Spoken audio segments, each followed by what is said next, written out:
Hello everyone and welcome back. I am C. Ashwini Sonone and today we are here to discuss how to complete law in 1.5 days time duration during your exams. So let's get started. Law being dynamic in nature, it is possible to score an exemption in law. This is the last paper of Group 1, so whatever is pending from the past 3 papers needs to be covered up in this paper. So study with full dedication and complete your law syllabus in this time duration of 1.5 days. The very first thing which we need to understand is this is not the time to revise the entire syllabus and you have to just glance through some concepts by your summary notes and charts prepared by you while you were studying. If you don't have summary notes but you have some classes notes, you can refer to that to easily cover the topics in less duration of time.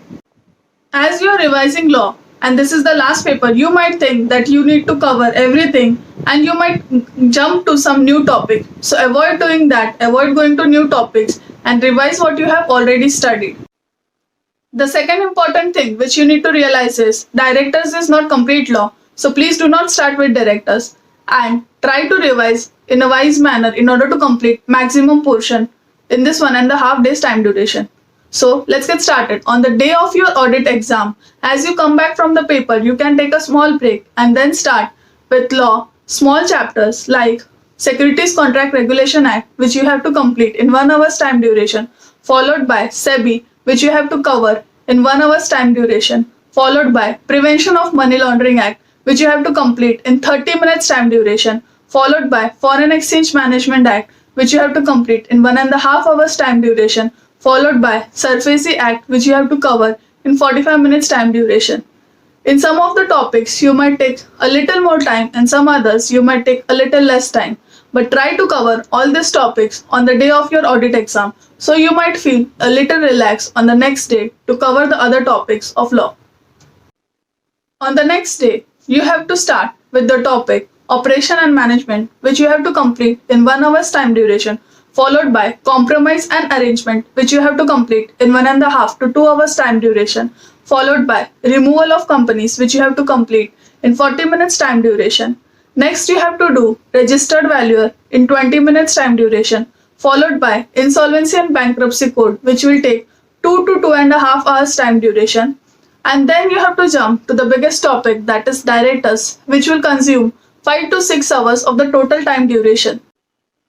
While you are revising law, you have to take care of this thing very particularly. When you are revising, you might come across some provision or some section numbers which are difficult to remember, and you might get confused and feel that it is difficult that you will complete the law syllabus and remember everything on the day of the exam. So please don't get distracted by this. Revise small topics in small time duration. You can take some breaks and then get back to studying some other chapter. In this way, you will be able to remember the provisions. Even if some provisions are difficult to remember, you can go to the next provisions instead of wasting more time.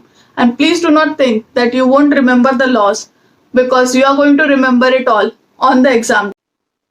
On the last day, that is on the day of the exam, you will be left with some part of the director's topic and some other small topics like winding up, which you have to complete in 1 hour's time duration, some miscellaneous small topics which you have to complete in 30 minutes time duration, Secretarial and Drafting, which you have to complete in 30 minutes time duration, NCLT, which you have to complete in 30 to 45 minutes time duration, and some other topics which will be left in the 1.5 days time duration, which you have to complete in 1 to 1.5 hours time duration. Even after revising so much, few topics will still be left behind. You can glance through some tables if you have made in order to cover the topics very quickly. You can also take help of MCQs while you are revising for your law subject. If you have done test series in the past, then you can check out the evaluated sheet of your test papers in order to understand what mistakes you have done.